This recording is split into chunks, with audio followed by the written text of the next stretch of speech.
अस्सलाम वालेकुम नाज़रीन, प्रोग्राम दो टोक के साथ मैं हूं आपकी होस्ट शुमायरा नवाज। नाज़रीन, निगरान वज़ीर-ए-आज़म अनवारुल हक काकड़ ने वाज़ेह कर दिया है कि इलेक्शन कमीशन ने PTI पर कोई पाबंदी नहीं लगाई तो निगरान हुकूमत ये गैर आइनी इकदाम कैसे कर सकती है और इलेक्शन में इबाहम ताहाल बरकरार है। क्या लेवल प्लेइंग फील्ड तमाम पार्टियों को दी जाएगी, क्या सूरत हाल रहेगी? मियाँ नवाज शरीफ साहब ने फौरी इंतखाबात का मुतालबा किया है, क्या सियासी जमातों के सरबराहान से मुलाकातें भी करेंगे? जनवरी में इंतखाबात के कितने इम्कान हैं, सियासी मंजरनामा क्या बन रहा है, इस बारे में भी बात करेंगे। और क्या तमाम सियासी जमातें ये चाहती हैं कि साफ और शफाफ इलेक्शन हो या कोई डील की सूरत को भी चाहती है कि डील भी होनी चाहिए? चेयरमैन PTI की मकबूलियत है, नून लीग कहाँ खड़ी हुई है, उसका क्या जेस्चर होगा इलेक्शन में, कहाँ तक वो कामयाब होगी, इस पर भी बात करेंगे। जबकि शेख रशीद साहब ने PDM के खिलाफ इंतखाब लड़ने का ऐलान किया है और पीपल्स पार्टी और नून लीग में इख्तलाफी रवैया है, कुछ नाराज़गी की सूरत हाल है, इस पर भी गुफ्तगू के सिलसिले को जारी करेंगे। कुछ आलमी मौज़ूआत पर भी नुकात हैं जिन पर बात करेंगे। मेरे साथ मौजूद हैं तजिया निगार उबैद शाह साहब स्टूडियोज़ में और सलीम सचवानी साहब जिनका ताल्लुक तहरीक इंसाफ से, और मकबूल अबड़ू साहब जिनका ताल्लुक MKM से, वो हमें ऑन कॉल ज्वाइन करेंगे। बहुत शुक्रिया उबैद शाह साहब और सलीम सचवानी साहब आपका कि आपने प्रोग्राम के लिए वक्त निकाला। उबैद शाह साहब, मैं आपसे पूछना चाहूँगी कि जो इलेक्शन की सूरत हाल है, जनवरी का कह रहे हैं कि जी जनवरी के एंड तक इलेक्शन की डेट दे दी है और इलेक्शन कमीशन जो है वो अनाउंस कर देगा। क्या लेवल प्लेइंग फील्ड तमाम जमातों को मिलेगी? इस बारे में कुछ फरमाइएगा। देखें, बिस्मिल्लाहिर्रहमानिर्रहीम, पहली बात तो ये है कि जनवरी में इलेक्शन होने का अब थोड़ा रेपिटेशन शुरू हो गई है तो माहौल कुछ ऐसा लगता है, लेकिन मेरा अपना अभी भी ख्याल है कि ये धोखा निकलेगा और इलेक्शन फिर भी अभी भी आगे जाएंगे। अच्छा। क्योंकि एकदम से आगे लंबी डेट दे देना जरा लोगों के अवामी सतह पर मुश्किल लगती है, तो करीब लाएंगे, ला के फिर दिखाएंगे कहीं और मारेंगे कहीं। तो ये मेरी एक राय है। अच्छा। दूसरी बात ये कि आपने कहा लेवल प्लेइंग फील्ड तो देखें, अभी तक 1970 से आज तक जितने भी इलेक्शन हुए पाकिस्तान में कभी भी सबको एक साथ मिली नहीं है। कोई ना कोई एक जो है वो एस्टेब्लिशमेंट का हॉट फेवरेट होता है और उसके लिए थोड़ी रियायतें, यानी आप कह रहे हैं कि कहीं ना कहीं डील होती है। वो जाहिर है, देखें नवाज शरीफ साहब आए, वो तो नेल्सन मंडेला बनने के लिए तो नहीं आए ना, जेल में जाने के लिए तो नहीं आए, वज़ीर आज़म बनने के लिए आए। सही। मेरी जाती तौर पर ये इत्तला है जो जिसको मैं बिल्कुल मुस्तनद तो नहीं कह सकता, बट गैर मुसद्दिका ज़राए, गैर मुसद्दिका ने भी नहीं कहूंगा मैं। अच्छा। मैं ये कहूंगा कि उसका मैं एविडेंस नहीं प्रोवाइड कर सकता, लेकिन वो बात है ठीक कि इमरान खान के दौर में जेल से निकलने के लिए मियां नवाज शरीफ साहब ने फाइनली जनरल बाजवा से जो डील की थी वो $3 अरब की थी। $500 मिलियन उन्होंने मंगवा दिए थे कतर के जरिए और फिर वो बाद में रिहा हो गए। बाद में कमिटमेंट था कि वो देंगे, देने से वो मुकर गए। बाद के हालात बदल गए, इमरान खान साहब की एस्टेब्लिशमेंट से लड़ाई चल पड़ी, हुकूमत चली गई, इनको फिर मौका मिला, तो अब जब वो आए तो वो इसी डील को कंटिन्यू करके आए हैं। अच्छा। हाँ, वो बाकी के $2.5 अरब का वादा करके आए कि मैं दूंगा। अब वो वजीर आजम बनने के लिए आए हैं, जाहिर है कि उनको वो तो फेवरेट होंगे। लेवल प्लेइंग फील्ड तो क्या मिलेगी किसी को? सही। तो वो जो उनके इत्तेहादी होंगे, जैसे स्टेपनी है, इस्तेकाम पाकिस्तान पार्टी, वो उनको थोड़ा मौका मिलेगा, बाकी कुछ नहीं है लेवल प्लेइंग फील्ड का कोई। बस ठीक है। सलीम साहब, आप कुछ फरमाइएगा, आप इत्तफाक करेंगे उबैद शाह साहब की बात से? जी बिल्कुल, मैं इत्तफाक करूंगा इनकी बात से कि ये लेवल प्लेइंग फील्ड नहीं, प्लेइंग फील्ड बनाई जा रही है नून लीग के लिए कि एम्पायर भी इनका, जज भी इनका, फील्डर भी इनके, खाली या दूसरे आए आउट होने के लिए आए और आउट होके चले जाएं। ठीक है। अगर इस तरीके के इलेक्शन कराने की अगर सोच है इनकी, तो इससे बेहतर है कि डायरेक्ट इनको नामजद कर दे। क्यों कौम का वक्त बर्बाद किया जा रहा है, क्यों कौम का पैसा बर्बाद किया जा रहा है और क्यों कौम को बेवकूफ़ बनाया जा रहा है? अब कौम इतनी बेवकूफ़ नहीं रही है कि इलेक्शन में धांधली होती देखेगी और कौम खामोश भी रहे, तो ये मुमकिन नहीं है। पाकिस्तान को अगर इस्तेकाम की तरफ लाना है तो पाकिस्तान के लिए बड़े ज़रूरी है कि फेयर एंड फ्री इलेक्शन हो, और बायोमेट्रिक सर्च पे करवाने के लिए अभी इनके पास गोल्डन चांस है। जहाँ इन्होंने इतना डिले किया तो वहाँ पे EVN मशीन भी प्रोवाइड कर दें इलेक्शन कमीशन को और पाबंद कर दें, और जो पढ़े लिखे हमारे 1 करोड़ से ऊपर वोटर्स हैं जो बैरून मुमालिक में रहे हैं, उनको भी वोट का हक मिलना चाहिए। जब एक अनपढ़ को मिल रहा है जिसको तालीम मिलनी चाहिए, मगर तालीम इसीलिए नहीं दी जा रही है उसको कि फिर वो अंगूठे कैसे लगाएगा इनके लिए। सही। तो ये चीजें जो है पढ़े लिखों को वोट का हक देना चाहिए, फॉरेन में रहने वालों को, साथ ही साथ जो है बायोमेट्रिक आना चाहिए। अगर अवाम के हक से जो लोग आएंगे वही अवाम का ख्याल रखेंगे, बाकी जो सपोर्टों से आएंगे तो सपोर्ट करने वालों का ख्याल रखेंगे, अवाम का ख्याल कोई नहीं रखेगा। उसी वजह से 70 साल में आप देख लें तो पाकिस्तान की अवाम तनज़ुली की तरफ जा रही है, और जो पढ़े लिखे और कारोबारी लोग हैं वो मुल्क छोड़ छोड़ कर जा रहे हैं मुसलसल। और ये साजिश जो वो 88 से शुरू हुई है और 88 से लेकर हम आज तक देखें तो हमारा कारोबारी तबका मुसलसल बाहर की तरफ रवां दवा है। तो ये सिलसिला बंद होना चाहिए अगर कुछ हम में गैरत इस्लामी है तो। ठीक है, बिल्कुल ठीक। अच्छा, मकबूल अबरू साहब ने भी हमें ज्वाइन कर लिया है, बहुत शुक्रिया मकबूल अबरू साहब, आपको प्रोग्राम में खुश आमदीद कहेंगे। आपसे जानना चाहेंगे कि इलेक्शन का जो भाम है वो ताहाल बरकरार है, होंगे नहीं होंगे, आगे तो नहीं चले जाएंगे? आप समझते हैं कि तमाम जमातों को लेवल प्लेइंग फील्ड दे दी गई है? बड़ा जिक्र चल निकला है ये लेवल प्लेइंग फील्ड का।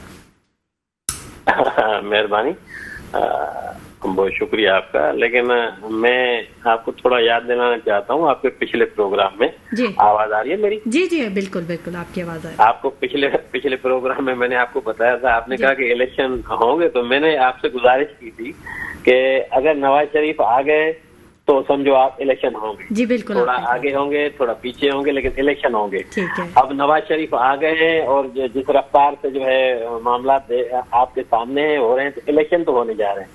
इलेक्शन तो इंशाल्लाह होने जा रहे हैं, वो जनवरी के एंड में या फरवरी के शुरू में इलेक्शन तो होने जा रहे हैं। सही। अब ये जितने भी हमारे दोस्त हजरात हैं वो लेवल प्लेइंग फील्ड लेवल, ओ भाई यार, हम अपने गिरेबान में बंदा झांके, अपने साबका अदवार को देखे कि MQM की पक्की सीटें हैं, 14 सीटें MNA की और 31-35 तकरीबन 31 जनरल की, और बाकी जो है टेक्नोक्रेट मिला के तकरीबन 35 का आई थिंक कमोबेश इतनी हो रही है। वो जो है वो RTS बिठा के जबरदस्ती दिया गया, 2-2, 3-3 जीरो बढ़ा के लोगों को दिए गए। अब वो कह रहे हैं कि level playing field, level playing. वो भाई बात ये है कि आप लोगों ने नई नई सियासत की है, नए नए जेलें हैं, नई नई तकलीफें हैं, इस आवे से पक्के निकलो, इन तकलीफों से पक्के निकलो और ये तकलीफें झेल के निकलो, उसके बाद बनेगी आप लोगों की पार्टी। पहले तो जो है वो किस पार्टी के बारे में बात कर रहे हैं? देखिए, आपके पास तो एक ही पार्टी के लोग बैठे हुए हैं और बाकी तो हमारे मोहतरम तजिया निगार हैं। अर्ज ये है कि नहीं हो सकता कि पीपल्स पार्टी का भी कोई मेंबर यहाँ पे ज्वाइन कर लेना, मैं इसलिए कंफर्म करना चाह रही हूँ आपसे। नहीं, मैं खुला तहरीक इंसाफ को कह रहा हूँ मैं कि भाई वो जो है वो लेवल प्लेइंग फील्ड जो आप लोगों को मिला करती थी, जो RTS बैठा के जो है वो सीटें दिलाया करते थे, अब वो दौर चला गया। अब साफ और शफाफ इलेक्शन होने जा रहे हैं, EVM मशीन के तहत हकदारों को हक मिलने जा रहा है। जिसके साथ अवाम होगी वही आगे आएगा, जिसके साथ अवाम होगी वही हुकूमत बनाएगा। बाकी किसी का जो है वो जो लोग पता नहीं किस को मिला के जो है वो सीटें लिया करते थे, अब उनका पुरसान हाल कोई नहीं है। अब आप ये देखें, अच्छा सलीम साहब, मकबूल साहब, सलीम साहब आपसे ये पूछना चाह रहे हैं कि क्या जो इलेक्ट्रॉनिक मशीन है उसको इस्तेमाल में लाया जाएगा? अगर नहीं लाया जाएगा तो फिर तो वही साफ शफाफ कैसे हो सकते हैं इलेक्शन? फिर उसमें धांधली के वाकयात शुरू हो जाएंगे। अच्छा देखें, मैं इसका जवाब ये दूं कि इलेक्ट्रॉनिक मशीन जबरदस्त है। अब अंदरून सिंध के जो जैकबाबाद, शिकारपुर, लाड़काना, थरपारकर, गिलगित बल्तिस्तान के साहिली इलाकों में, KPK के पहाड़ी इलाकों में, बलूचिस्तान के अंदरूनी इलाकों में जहां बिजली का नामो निशान नहीं या चार्जिंग का कोई नामो निशान नहीं, जहां 10-10 दिन बिजली नहीं आती, अगर बिजली आती भी है तो तारे नहीं, अगर तारे हैं तो ट्रांसफार्मर नहीं, तो आप कैसे पाकिस्तान के 70% इलाके में जो है वो बिजली का बोरान है, 70% इलाके में बिजली है नहीं।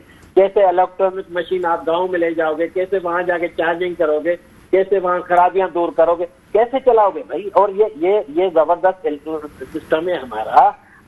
ये अगर साफ शफाफ किसी की मुदाखलत ना हो तो ये जो सिस्टम हमारा चल रहा है, जो सिस्टम हमारा है, इसमें तो कोई कबात नहीं है, ये जबरदस्त सिस्टम है। अच्छा मकबूल साहब, इसमें मैं थोड़ा सा कहना चाहूंगी कि आजकल तो सूरज तो हर जगह है ना, सोलर सिस्टम तो हर जगह है, बैटरी से काम चल रहा है, मतलब तो मेरी बहन कितने पोलिंग स्टेशन है? मतलब गवर्नमेंट तो बड़ी है ना, वो तो मसाइल का हल ढूंढेगी ना।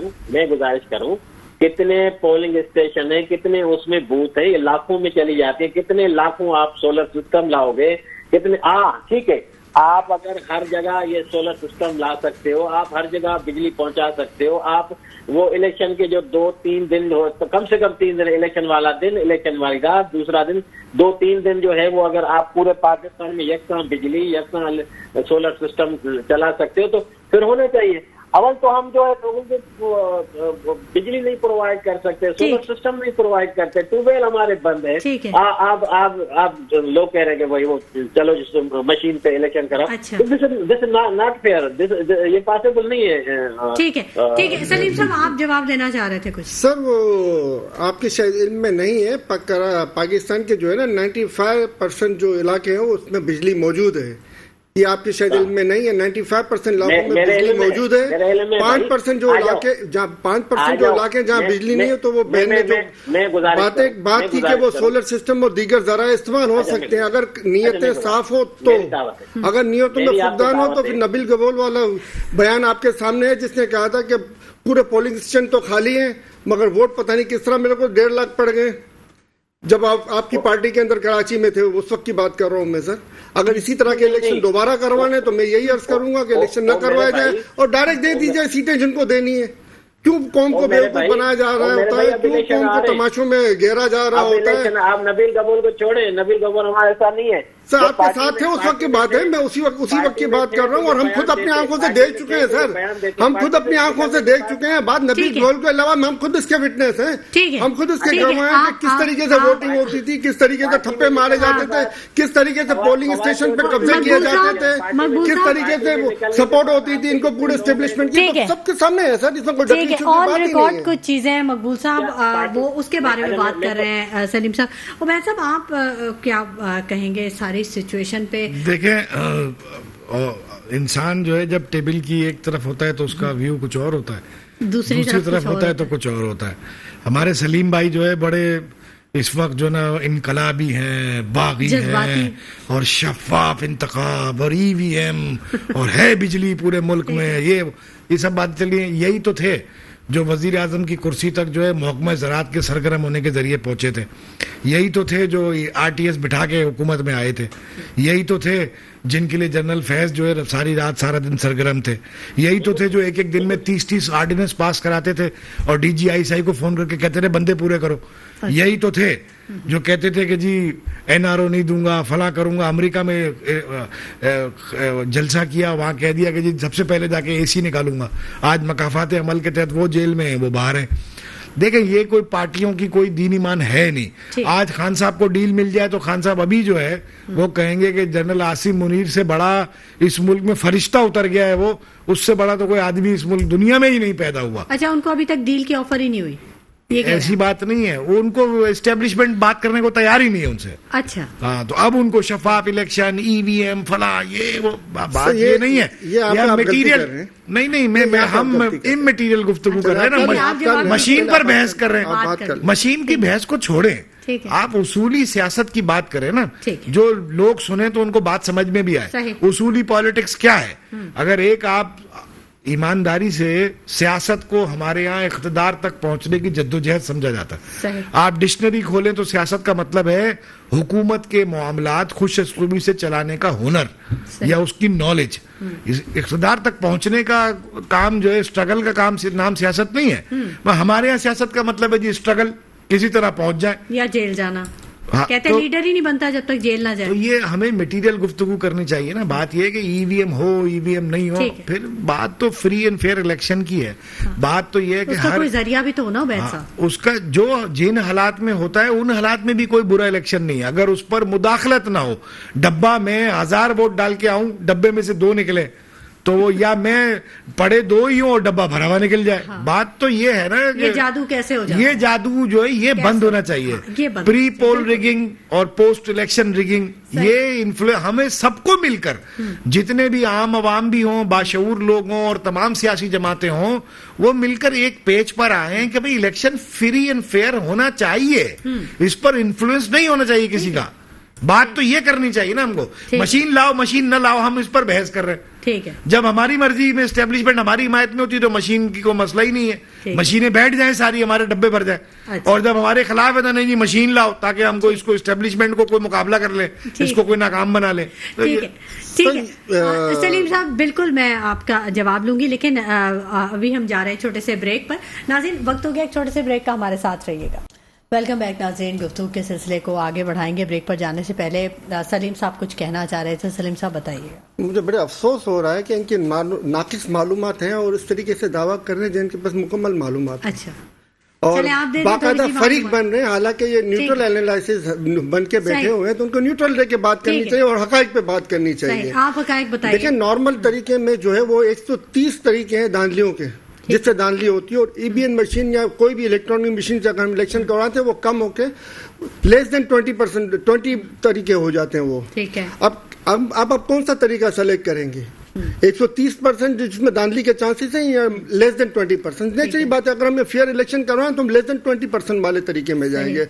और जहां तक ये कह रहे हैं कि खान साहब हुकूमत से बाहर आने के बाद ईवीएम का मुतालबा करते, शायद इनके इल्म में नहीं है कि उन्होंने बाकायदा कानून पास कराया था कि आइंदा आने वाला इलेक्शन ईवीएम से होगा, और एक इलेक्शन ईवीएम के तहत हुआ भी सही, ज़िमनी इलेक्शन, जिसके अंदर बैरून मुमालिक में रहने वाले वोटरों ने भी वोट डाला। ये वाहिद लीडर है खान साहब जिन्होंने रूल ऑफ लॉ और करप्शन के ऊपर अपनी सियासत का आगाज किया, उसके ऊपर डटे हुए हैं। और ये वाहिद लीडर है जिन्होंने इलेक्शन जीतने के बाद पाकिस्तान को मदीना की रियासत बनाने के लिए सोचा और उस पर कुछ ना कुछ इकदाम भी किए, जो अगर हम ये नहीं कह सकते कि बहुत ज्यादा थे। ये वाहिद लीडर हैं जिनके दौर में जीडीपी सिवाय मार्शल लॉ दौर के, जिनमें अमेरिकी डॉलर लड़ने के लिए आते थे दीगर ममालिक से और जीडीपी की ग्रोथ बेहतर होती थी, ये उसमें 6.1% थी। और ये वाहिद लीडर है जो खजाने में जो पैसे जो उनको मिले थे उससे ज्यादा छोड़ कर गए हैं। ठीक है, तो सर इस तरह का अगर जी, और ये वाहिद लीडर जब जनरल मुशर्रफ ने 25% हमारे कॉपर की तांबों का मुआहदा कर लिया था, उसको 25% से हटा के इसको 50% पे लाए। क्यों? मुल्क के लिए। क्यों उन्होंने 25% पे किया था? आज तक किसी में हिम्मत हुई कि उनसे सवाल करे कि उन्होंने किस जुर्रत के तहत और किस कानून के तहत उन्होंने पाकिस्तान की तांबे के जखायर को 25% में एग्री करके 75% गैर मुल्की कंपनी को दे दिया था? किसी में हिम्मत नहीं है सर। जी बिल्कुल बिल्कुल ठीक है। अच्छा, मियां नवाज शरीफ साहब ने फौरी इंतखाबात का मुतालबा किया है और मुख्तलिफ सियासी जमातों से राब्तों का सिलसिला भी उनका जारी है। मकबूल साहब कुछ हैं इत्तलात कि कुछ सरबराहान से मुलाकातें भी करेंगे मियां साहब? देखिए बात यह है कि मैं तो तर्जुमान नहीं हूँ, ना मैं उनका स्पोक पर्सन नून लीग वालों का, लेकिन खबरें तो आपके पास होंगी ना मकबूल साहब? जी खबरें तो आपके पास होंगी ना मकबूल साहब? खबरें तो देखें जो हमसे ज्यादा आपके पास है, यहाँ जो दोस्त बैठे हैं उनके पास है। अर्ज ये इलेक्शन तो होने जा रहे हैं, ठीक है, ठीक है, इलेक्शन तो होने जा रहे हैं। बाकी ये है कि न मैं मियाँ साहब की पार्टी का हूँ न मैं उनका तर्जुमान हूँ, लेकिन ये है कि पुराने और तजुर्बेकार जितने भी लोग हैं उनको चाहिए और मियाँ साहब को भी चाहिए कि हर पार्टी के साथ जो है वो अटैचमेंट करे हर पार्टी के मकबूल साथ। साहब सवाल मेरा ये है कि आपकी पार्टी के सरबराह से भी मुलाकातों की कोई खबर है आपके पास कि उनसे भी मुलाकातें होंगी? नहीं, टेलीफोनिक राब्ता तो हुआ था कल परसों, टेलीफोनिक राब्ता हुआ है, अच्छी बात है, मिलेंगे तो मिलना भी चाहिए। और मैं तो कह रहा हूँ कि इससे बढ़ के मियाँ साहब को जो है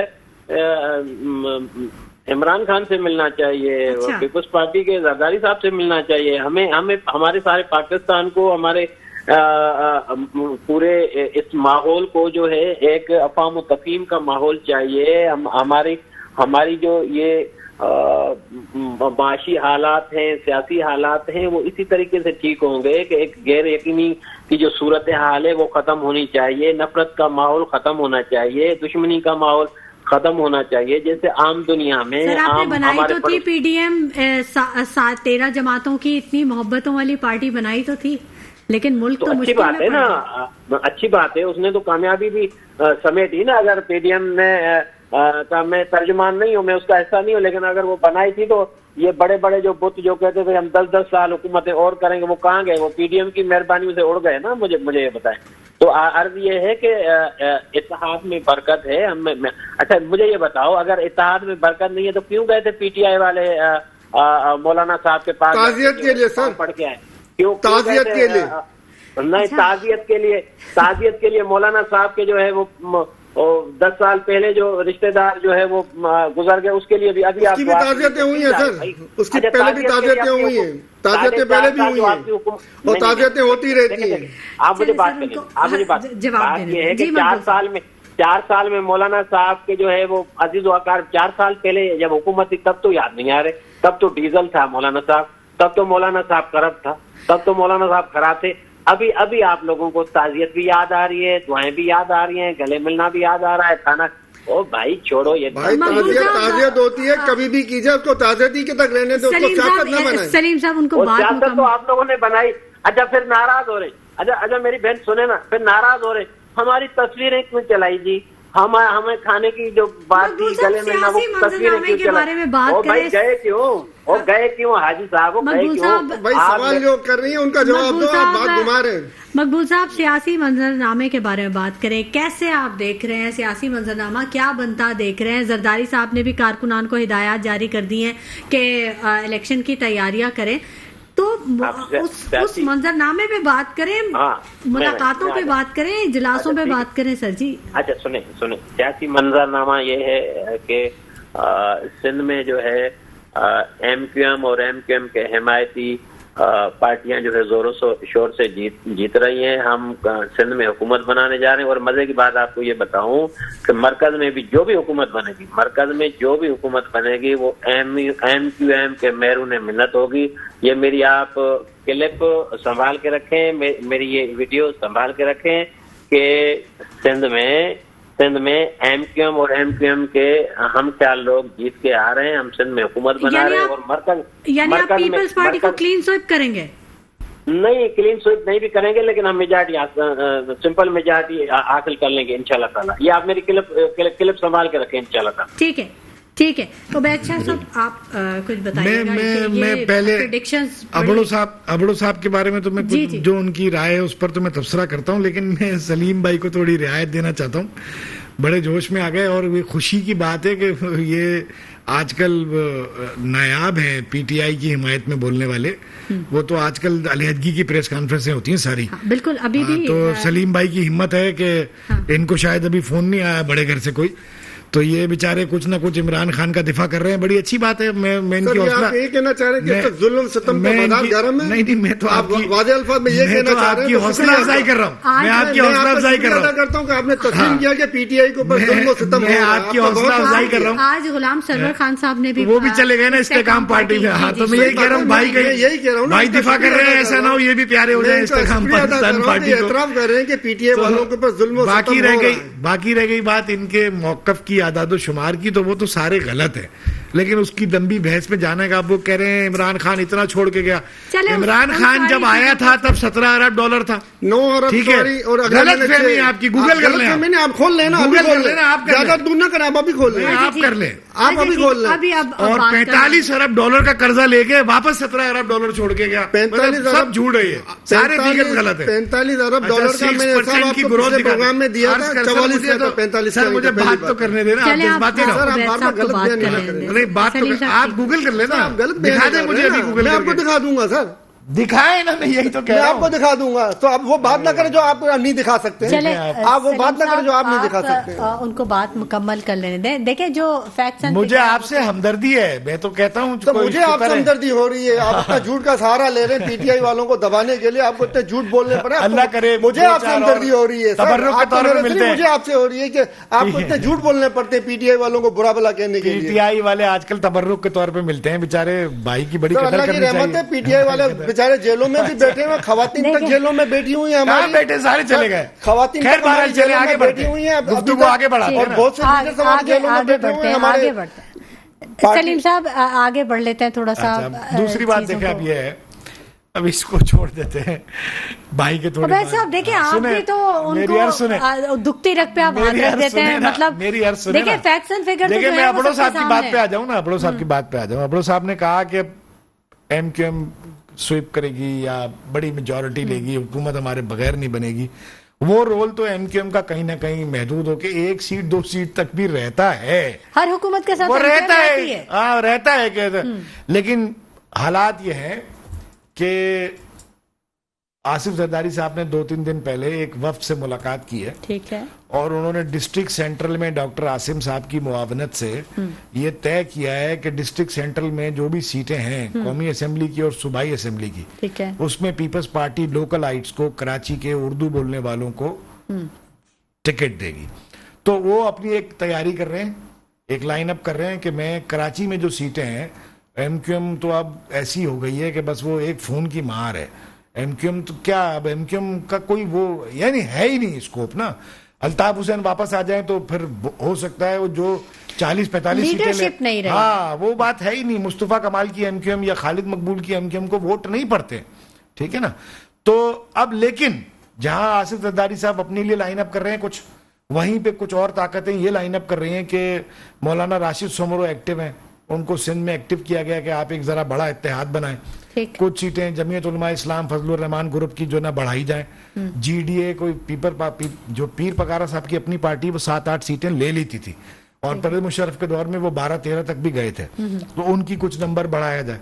एमक्यूएम की कुछ हेल्प की जाए तो इनका कुछ नंबर बढ़े, तो ये मिला जुला के कुछ ऐसी सिचुएशन बन जाए जिसमें इनका सीटों का नंबर इतना हो जाए कि कुछ पीपल्स पार्टी से फिर तोड़ लिए जाए और एक अलग सी 15 साल से जो हुकूमत बनती आई है उसके बजाय एक और हुकूमत बनाने की कोशिश की जाए। ऐसा कुछ नई पार्टियां भी वजूद में आ रही हैं, छोटी-छोटी सी। वो तो बरसात है ना सर, मौसम है मैडम, बरसाती मौसम में तो आपको पता है कौन निकलते हैं, वो तो निकलते ही हैं, वो बात नहीं है।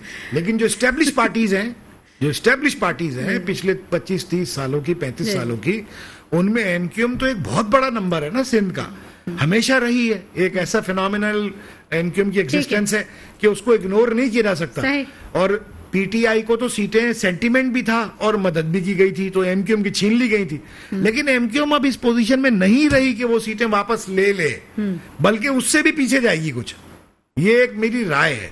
हाँ, पीछे कुछ ताकतें हैं जो अपना एक प्लान बना रही है, हो सकता है वो प्लान कामयाब हो, आखिरी वक्त में चेंज हो जाए, लेफ्ट ओवर हो जाएं कुछ सियासी ताकतें जिनके बारे में जो समझ रही हैं हमारा बहुत बड़ा रोल है आगे, आखिरी वक्त में उन्हें दगा मिल जाए, ये सब भी हो सकता है हमेशा की तरह। जी हाँ, ये सब भी हो सकता है। तो मैं ये मशवरा दूंगा एमक्यूएम वाले भाइयों को कि ज्यादा खुशफहमी ना पालें, बस मैं ये कहूँगा। हकायक पर बात करें, ग्राउंड रियलिटीज देखें।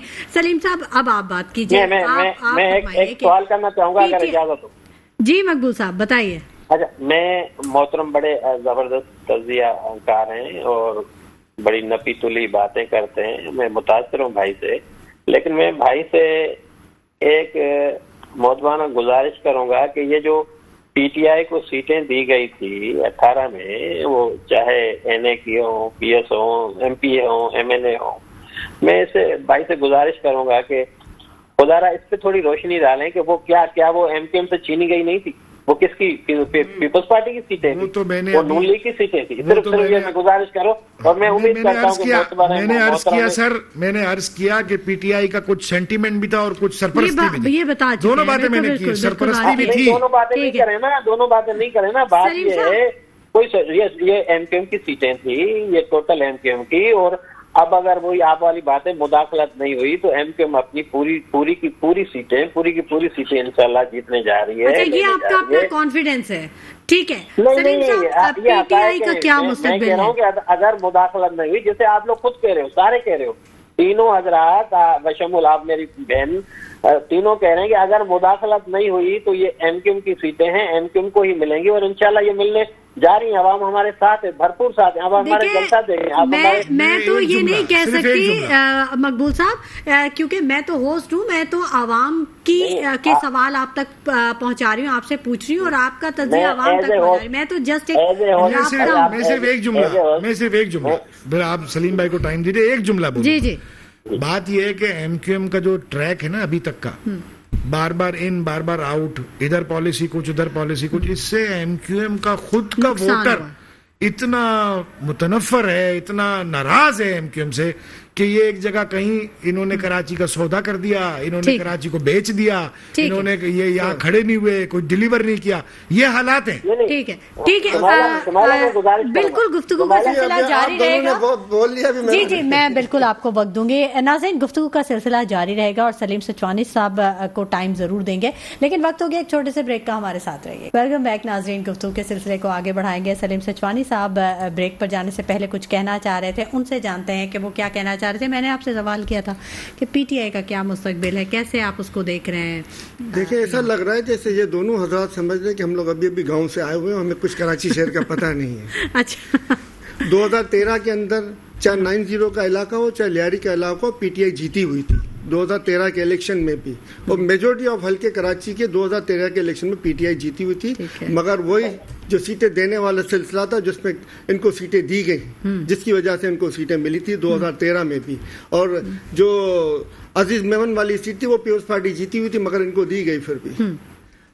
मगर अब 2018 के इलेक्शन में तो आपको पता है कि उसमें तो अवाम के समुंदर का समुंदर पीटीआई को वोट डालने के लिए निकला हुआ था, और पीटीआई को जो समुंदर वोट डाल रहा था वो किसी को नजर नहीं आ रहा है। इन भाइयों को वो जो है वो इस्टेब्लिशमेंट खाली याद रह गई है, बल्कि कराची की सीटें पीटीआई की कम की गई थी उसी इलेक्शन के अंदर में। तकरीबन 12-13 कौमी से ज्यादा जीती हुई थी पीटीआई, मगर उसको कम करके इन्होंने मेरे ख्याल से 7 या 8 सीटें तकरीबन बनी थी जो नेशनल असेंबली की बनी थी।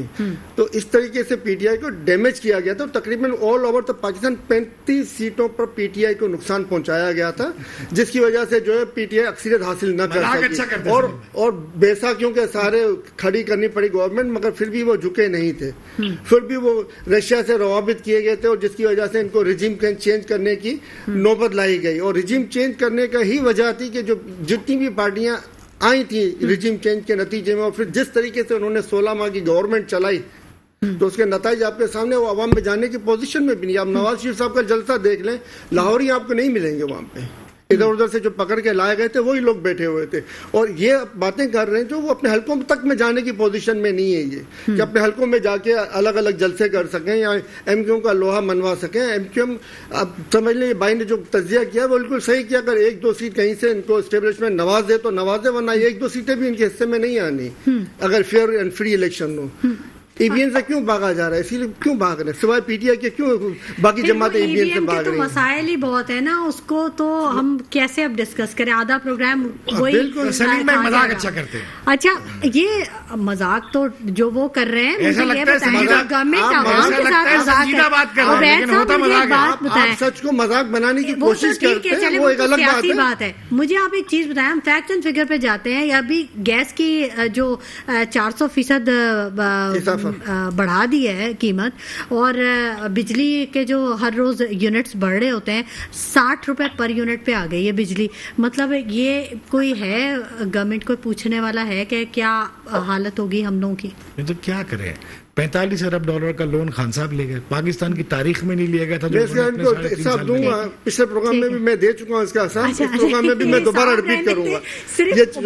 ये जो इसका हल मार रहे ना, 45 नहीं थे 44 से पहले। मैं हमेशा एक बात कहती हूँ, ठीक है, अगर हम हर चीज गुज़िश्ता हुकूमत पे डाल देते हैं, पीटीआई वाले आते हैं वो कहते हैं नून लीग ने किया, नून लीग वाले आते हैं वो कहते हैं 2018 की चीजें देखें, इस तरह। तो फिर अगर हम बात करें तो मुशर्रफ साहब के दौर में तो बहुत ज्यादा फिर अच्छी बातें थी, बड़े सुकून में थी अवाम, बड़ी सस्ताई थी। तो फिर लोग पकड़ के बेचे गए थे, वो लोग पकड़ के आफिया सिद्दीकी को भी उसी दौर में हवाले किया गया था। उसके बाद डॉक्टर कदीर खान को भी उसी दौर में बेइज्जत किया गया था। कौम के नेशनल हीरो को जो बेइज्जत की गई वो भी इसी दौर में। उसके बाद पीपल्स पार्टी का दौर आया, रोटी कपड़ा मकान। लेकिन आज हम जिस सूरत हाल पे खड़े हैं पीडीएम के बाद, के हमारे पास आवाम जो है वो तो कहती, भाई हमें ये समझ नहीं आता कि रोटी कपड़ा मकान हमसे लेना था क्या?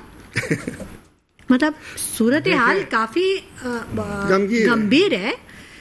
इस बहुत संजीदगी से इस पे बात करने की जरूरत है, बहुत चीजों को बेहतर तौर पे देखने की जरूरत है। हर चीज पिछली गवर्नमेंट देखें, ये अलमिया है कि कोई रियल डेमोक्रेसी या real leadership, political leadership Pakistan में ग्रो नहीं कर पाई, और रियल डेमोक्रेसी न होने की वजह से अवाम तो किसी गिनती में शुमार नहीं होते। उनको तो आप ये समझ ही नहीं सकते कि वो हुकूमत के फैसलों पे असरअंदाज होते हैं या उनकी उमंगों और उनकी राय के मुताबिक कोई हुकूमत फैसला करती है। ठीक है ना? जब लोग लीडर्स जो हैं वो आवाम में से नेचुरली ग्रो करते हैं कुदरती तौर पे, ये खान साहब जैसे नहीं कि एस्टेब्लिशमेंट के कंधों पे बैठ के आ जाए, तो जब नेचुरली ग्रो करते हैं ना, नवाज शरीफ की मैं बात कर रहा हूँ ना खान साहब की बात कर रहा हूँ, कोई एक लीडर मिसाल देना, कोई दोनों को नहीं समझता, सालों में आ जाते हैं। अच्छा कोई मिसाल दोनों को ही नहीं समझता आते हैं, उनको 22 साल लग जाते हैं। ठीक है, ना मैं नवाज शरीफ को कुदरती लीडर समझता हूँ, ना ही इमरान खान साहब को समझता हूँ। ठीक है ना, कोई एक हाँ मिसाल अल्ताफ है। हुसैन साहब को समझता हूँ। ठीक है, ठीक है, वो मंजरनामे से बाहर है, ठीक है, मंजरनामे से बाहर है। ठीक है। सलीम साहब वो बात मुकम्मल कर लें, फिर मैं आपको जज्बाती भी है, लेकिन मैं टाइम इनकी दूंगी। बात बर्दाश्त करें, ये तबर्रुक के तौर पे बैठे।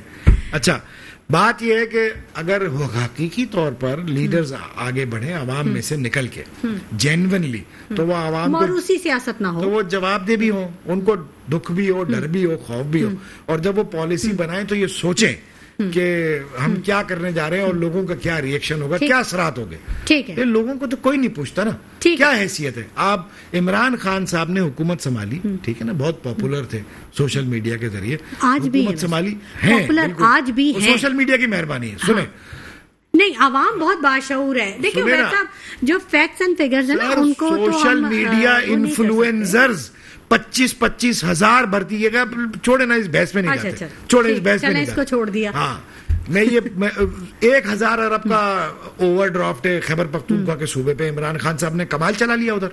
अभी मैं लंबी बात करूंगा, बात फिर तल्ख हो जाएगी, छोड़े अच्छा, आप अच्छा। नहीं करते बात। मैं ये कह रहा हूँ, नहीं, ना हमने तल्ख बात करनी, ना हमने किसी की तस्दीक करनी है।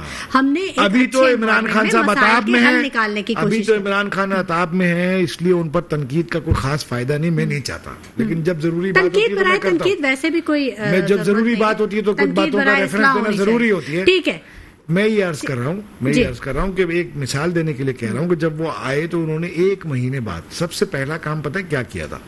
उन्होंने ये किया था कि 200% गैस का प्राइस बढ़ाया था, ठीक, कि भाई ये बहुत सस्ती है, हमें इसमें ज्यादा पैसे करने चाहिए। ये खान साहब के दौर की रिकॉर्ड पे बात है। जरदारी साहब जब आए थे 2008 में, पहली हुकूमत उन्होंने ली थी, तो उन्होंने सबसे आसान तरीका, हुकूमत के पास पैसे नहीं है, सबसे आसान तरीका ये ढूंढा था कि पेट्रोल पर टैक्स लगा दें, भाई हर आदमी खरीदेगा, कैश में पैसे दे देगा। जब जरदारी साहब आए थे तो हुकूमत के पास पैसे नहीं थे। उससे पहले पेट्रोल पर ये टैक्स नहीं था। ये जरदारी साहब के दिमाग का फार्मूला था कि 600 अरब रुपया एडिशनल जनरेट करने के लिए पेट्रोल पर टैक्स लगा दो। ठीक है, एमक्यूएम तो हमेशा साथ रही है हर हुकूमत के। मकबूल साहब से पूछ रहे थे ना, मकबूल साहब आप क्या कहेंगे इस बारे में? आप तो हमेशा गवर्नमेंट का हिस्सा रहे हैं, अभी भी आप हिस्सा थे, पीपल्स पार्टी के साथ भी आप थे, तो ये जो महंगाई और जो चीजें, ये जो टैक्सेस की बात कर रहे हैं उबैद शाह साहब, ये दुरुस्त है?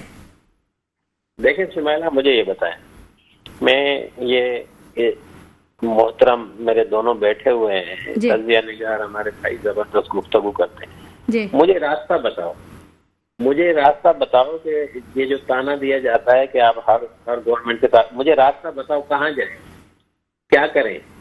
हर नई गवर्नमेंट जब जीत के आती है, हर नई पार्टी जीत के आती है जी। तो हम इस उम्मीद के साथ उनके साथ मिल जाते हैं कि शायद ये जो नारे लगा रहे हैं, शायद जो ये मंशूर बना के आए हैं, शायद ये अच्छा काम करें, हमें साथ देना चाहिए। इससे जमहूरियत भी डीरेल नहीं होगी, जमहूरियत आगे बढ़ेगी। मकबूल साहब, बड़ी माजरत के साथ आप हर गवर्नमेंट के साथ एक अच्छे उसमें जेस्चर में जाते हैं, बहुत अच्छी बात है, लेकिन आप अपनी बात क्यों नहीं मनवा सकते? कराची के नौजवानों को उनका हक क्यों नहीं दिलवा सके?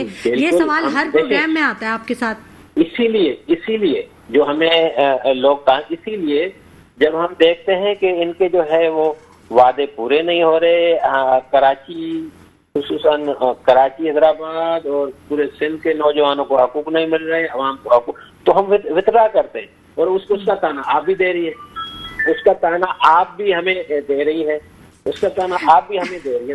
मुझे नहीं, मैं ताना नहीं दे रही मकबूल साहब, ये तो एक अवामी सवाल है। क्या किया जाए? अच्छा, अगर हम नून लीग जीत के आती है, पीपल्स पार्टी जीत के आती है, पीटीआई जीत के आई, मुझे एक रास्ता बताएं कि नहीं आप जो है सही जो है अपना दिफा नहीं कर रहे, आपके लिए ये रास्ता था, आपके लिए ये रास्ता था, आपके लिए ये रास्ता। ओ भाई, यही पार्टियां हैं पाकिस्तान की, यही जीत के आती है, मजबूरन हम साथ देते हैं। और जब लेट मी कंप्लीट हिमाला, बात यह है कि जब वो डिलीवर नहीं करती, हम वितरा होते हैं, उसके ताने आप भी देते हैं, सामने बैठे बैठे हुए मेरे रुफका भी देते। मैं सवाल छोड़ के जा रहा हूँ, मैं सवाल कर रहा हूँ और हर प्रोग्राम में करता हूँ, भाई हमें रास्ता बताओ ना कि नहीं आप ये करते, नहीं आप ये करते। ओ भाई यही पाकिस्तान का सिस्टम है, हमें इन्हीं के साथ रहना है, इन्हीं के साथ रहते हुए हम अपने जो है मकासद हासिल करने की कोशिश करते, कुछ हासिल होते हैं, बस ये नहीं होते, और जब हासिल नहीं होते हम कितना हो जाते हैं। अभी मुझे ये बताएं कि आने वाली गवर्नमेंट में हमारा जो हिस्सा है, हमारा जो शेयर है, हमें जो अवाम मैंडेट देती है, आगे फिर नून लीग जीत के आती है, फिर पीटीआई जीत के आती है, फिर पीपुल्स पार्टी जीत के आती है, क्या करें? मुझे ये बताओ कि इनके अलावा ऑप्शन क्या है? इनके अलावा हम कहाँ जाएं? इनके अलावा इनके साथ चलने के अलावा हमारे पास ऑप्शन, मुझे बताइए क्या करें?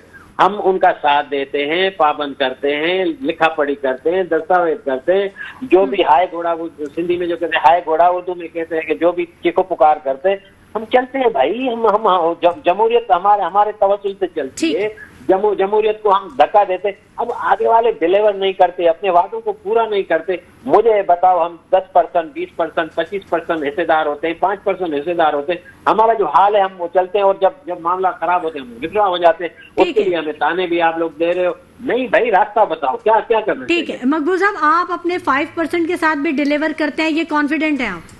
अल्हम्दुलिल्लाह। मुझे ये बता, जब भी हमें पूरे सिंध का मैंडेट मिला, या सिंध में गवर्नमेंट मिली, जब हमें हैदराबाद और कराची का मैंडेट मिला, आपके सामने सैयद मुस्तफा कमाल का इस 75 साल में जो काम मुस्तफा कमाल के टेन्योर में हुआ है, एमकेएम के टेन्योर में हुआ है, वो कभी नहीं हुआ सर। लेकिन आपका मेयर तो रोता रहा है, वो कहते थे।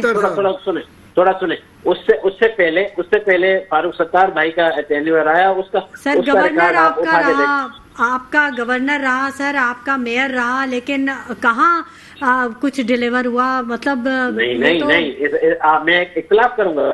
आप सोराब बोर्ड से चले और टावर तक चले जाएं, आप कुरंगी से चले, साइड पे चले जाएं, जितने भी तरक्याती काम अभी भी नजर आ रहे हैं, वो एमकेएम के दौर के हैं, वो एमकेएम के निजामत के दौर के हैं। वो सलीम साहब, पीटीआई ने कुछ किया कराची में, कुछ सिंध में कोई काम किया? जी देखिए, ये जो कह रहे हैं कि हम फलां हुकूमत के साथ थे, उस हुकूमत के साथ थे, 2 गुजरा तो इनके थे, आपके साथ भी सारा कसूर जो ये जो कह रहे जिनके साथ हम थे उनके थे, तो ये अपनी मिनिस्ट्रियों की कारकर्दगी बता दें ना कि भाई फलां मिनिस्ट्री हमारी थी, इस मिनिस्ट्री के अंदर हमने इतनी इम्प्रूवमेंट लाया, इसमें हम इतनी बेहतरी लाया, इसके अंदर में आईटी की अहम तरीन मिनिस्ट्री इनके हाथ में थी, उसके अंदर हमने इतने आईटी टावर बना लिए, हमने इतने करोड़ बच्चों को जो है आईटी से आरास्ता कर दिया, उतने करोड़ बच्चों को जो हमने अब आज आईटी एक्सपोर्ट कर रहे हैं और मुल्क के मफाद में काम हो रहा है। तो सर ऐसा तो कुछ हमें नजर नहीं आया क्या ये अपनी मिनिस्ट्रियों के अंदर कोई बेहतरी लाए हों। ऐसे आप कोई भी मिनिस्ट्री की मिसाल नहीं दे सकती कि फला मिनिस्ट्री के अंदर जो है ना बेहतरी आई हो। जहाँ तक ये बात कर रहे हैं मुस्तफा कमाल साहब का, तो वो नेमतुल्लाह खान साहब के साथ जो उन्होंने जो काम किए थे, उसके जो बकाया काम थे उनकी तकमील की थी उन्होंने, और उसके लिए इनको बाकायदा फंड दिया गया था। और जो उसके लिए कोई इतना बड़ा बिग डील नहीं, अगर आपको फंड दे दिया जाए, आपको कहा इसको आप रिन्यूएट कर ले, तो आप रिन्यूएट कर लेंगे। असल चीज तो ये थी कि वो फंड जनरेट करते,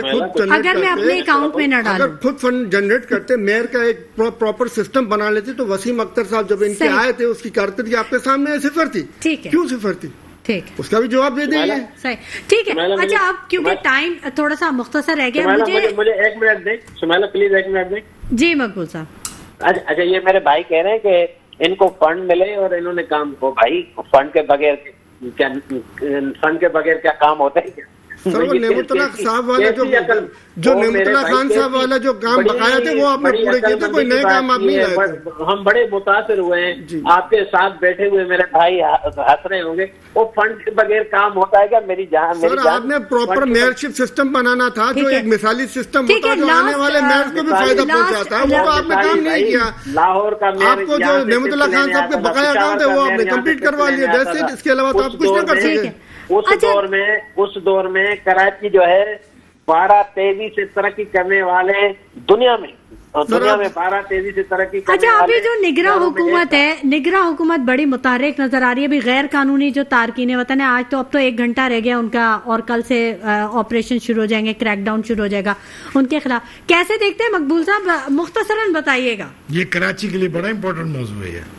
देखिए शुमैला, इसमें कोई दो राय नहीं है कि गैर कानूनी तारीख वतन, ये नहीं कि गैर कानूनी तारीख वतन सिर्फ अफगानिस्तान की, गैर कानूनी तारिक वतन, वो किसी भी मुल्क से हो, किसी भी मकतबा फिक्र से हो, किसी भी जबान मसलक से हो, गैर कानूनी तारिकीन वतन को जो है पाकिस्तान छोड़ना चाहिए। वो चाहे ईस्ट के हो, वेस्ट के हो, नॉर्थ के हो, साउथ के हो, वो बिल्कुल उनको छोड़ना चाहिए, इसमें दो राय नहीं है। और ये काम पहले क्यों नहीं हुआ मकबूल साहब जी? ये काम पहले क्यों नहीं हुआ? अब पहले भी तो हो सकता था। ये तो आप उनसे पूछें जो पहले के हुक्मरान है जो आपके साथ बैठा हुआ है, उससे पूछे ना ये भाई। सर आप भी तो उन हुक्मरानों के साथ बैठे थे ना, इसलिए मैं आपसे सवाल कर रही हूँ, क्योंकि आवाम देखें आवाम अब बड़ी बाशऊर है। देखें साबका हुकूमत है, उनके पास 5% के जो मलाई थे, आप हमसे सवाल कर रहे हैं, और वो जो 95% के जो हुक्मरान थे उनसे नहीं कर रहे हैं, तो दिस इज नॉट फेयर ना। अच्छा मकबूल साहब ठीक है, सलीम साहब आप बताइएगा कि क्या ये जो गैर कानूनी तारकीन वतन की जो वापसी का सिलसिला शुरू हुआ है, ये बहुत अच्छा इकदाम है सिंध के लिए, ना सिर्फ सिंध के लिए बल्कि पूरे पाकिस्तान के लिए? मैं हमेशा से यही कहता आया हूँ कि पहले डाकू बनाए जाते हैं फिर मारे जाते हैं, पहले स्ट्रीट कैमरा पैदा किए जाते हैं फिर मारे जाते हैं। छोटे छोटे डाकुओं को पकड़ने के लिए सब तैयार होते हैं। आप देखिए अगर एक डकैती करता हो, पकड़ मार मार के आवाम बुरा हाल करती है, और जो अरबों डॉलर की डकैतियां मार के बैरूनी ममालिक में पड़े हुए हैं, उन पर सब लब खामोश हो जाते हैं, जिनकी वजह से ये डाकू पैदा हो रहे हैं, जिनकी वजह से स्ट्रीट कैमरा पैदा हो रहे हैं, जिनकी वजह से अब आप पता है अफगानियों को कौन लाया था यहाँ पे? आप और हम लाए थे, जिन्होंने आने दिया। आप उनसे पूछे कि क्यों आने दिया आपने इनको? अब दीगर तारिकीन वतन, उनको आने के दरवाजे किसने खोले? सही दरवाजे खोलने वाले से पूछा आपने क्यों दरवाजे खोले? आज जब वो 40-50 साल से वो यहाँ पे रिहाइश पजीर है और बहुत से जो बाज़त कारोबार कर रहे हैं, आपको पहचानने में भी नहीं आएंगे कि अफगानी है या पाकिस्तानी है। आप सबको एक ही लाठी से हाँक के बाहर निकाल के फेंकोगे, उनका क्या हाल होगा बताएं? जो 50 साल से यहाँ पे रिहाइश पजीर है, उस बेचारे का क्या हाल होगा जो उसको आप निकाल के बाहर, जो क्राइम में मुलविस है, जो जराइम में पकड़े जाते हैं, उनको उसी वक्त उनको पकड़ के बाहर निकाल देना चाहिए। मगर जो एक 50 साल से रिहाइश पजीर है, बेचारे कारोबार कर रहे हैं, उनके साथ ये सुलूक ना होना चाहिए जो किया जा रहा है। क्या ये बेहतर नहीं होता कि अगर मुहाजिरीन आए भी थे तो उनको एक मखसूस एरिया तक महदूद कर दिया जाता? ईरान ने यही किया था, उन्होंने अपने बॉर्डर पे खेमे लगा के सबको खाना पीना दिया था, कार्ड्स भी इशू किए थे, ठीक है। हाँ देखिए, मैं ये सलीम भाई के लिए एक शेर अर्ज करे बगैर रह नहीं सकता। सर अगर आप मेरे बारे में करेंगे फिर मैं आपके बारे में करेंगे, अटैक नहीं कर सकते, एक दूसरे को टारगेट बनाएंगे तो पॉलिटिकल प्रोग्राम यही हो जाएगा। नहीं आप बार बार जब पर्सनल हो रहे हैं ना सर, फिर मैं भी पर्सनल होना शुरू करूंगा तो फिर ये बात गलत हो जाएगी। ऐसी कोई बिल्कुल बड़ी फिजूल बात की मैंने। आप जवाब दें मेरी बात पे, मगर पर्सनल ना हो। आप जवाब दें मगर पर्सनल, आप जवाब दें मगर पर्सनल ना हो। देखिए उबैद साहब, जो बात है ना वो देखें उबैद साहब, उस मौजू पे बात करें। क्या पर्सनल, क्या बात की मैंने? पर्सनल ना हो, मौजू पे बात। क्या बात की पर्सनल? आप उस मौजू पे बात करें उबैद साहब। मैं बात पूछना चाह रहा हूँ, पर्सनल क्या बात की? छोड़ देना, आप वक्त कम रह गया, अपना मौके दीजिए। पीटीआई के आप इकलौते हो, इस तरीके से आपने तंज किया, आप कह रहे हो कि नहीं, आप जो है वो इसमें कोई आप अपनी बात करें, आप अपनी बात करें, बात नहीं। आप पर्सनल होकर बात ना करें, कोई पर्सनल बात, पार्टी ना बने, आप न्यूट्रल बन के आए। मैं वो बात ही नहीं कर पाऊंगा, प्रोग्राम खत्म हो रहा है। मैं लास्ट कमेंट आपसे लेना चाह रही हूँ। मुझे आप ये देखिए, इतना टाइम वेस्ट कर दिया। पार्टी ना, आप मुझे सिर्फ ये बताइए कि ये काम अगर हम पहले कर लेते कि उनको एक जगह महदूद कर देते जैसे कि दूसरे मुल्कों में किया गया, तो वो ज्यादा बेहतर होता, ना कि हमने उनको एक्सेस दे दिया अपने पूरे मुल्क में। तो ये तो इस पे कोई दो राय है नहीं ना। इस पर मैं रिपीटेशन करूं तो फायदा क्या है? जो अफगानी यहाँ है, सिर्फ अफगानियों की बात नहीं हो रही है, कोई चेचन भी हैं, कई मौजूद है, कोई बंगाली भी मौजूद है, कोई बर्मी भी है, कोई वो भी है। अगर हुकूमत एक बार तय करती है कि जो गैर, ये कह रहे थे एक बात के जी जो क्रिमिनल है उनको पकड़े वापस भेज दें, फिर ये कहते हैं ये पर्सनल बात है, फला कमाल बात है। बात क्रिमिनल की, नॉन क्रिमिनल की, लॉ अबाइडिंग की है नहीं। बात यह है कि जो गैर कानूनी तौर पर यहाँ मुकीम है, एक मुल्क में रहने का, कोई भी हो वो, एक मुल्क में रहने का एक फार्मूला होता है ना। आप उस मुल्क से इजाजत लेते हैं ना, और उस मुल्क में दाखिल होने का वीजा लेते हैं ना, एक पॉलिसी होती है, पहले कभी बनाई नहीं गई, इग्नोर की गई। अगर आज की जा रही है, देर आया दुरुस्त आया, बहुत अच्छी बात है। ठीक है, बहुत शुक्रिया उबैद शाह साहब आपका, बहुत शुक्रिया सलीम सिचवानी साहब आपका कि आपने वक्त निकाला, बहुत शुक्रिया मकबूल अबड़ू साहब आपका। नाज़रीन, बहुत सारे ऐसे मामलात हैं जिन पर बहुत कुछ बात करने की जरूरत है, वक्त बहुत कम है और जितना हम कर सकते थे हमने तज्जिया आप तक पहुंचाया। इसी के साथ शुमाइला नवाज को इजाजत दीजिए। अपना बहुत ख्याल रखिएगा। अल्लाह ने के बाद।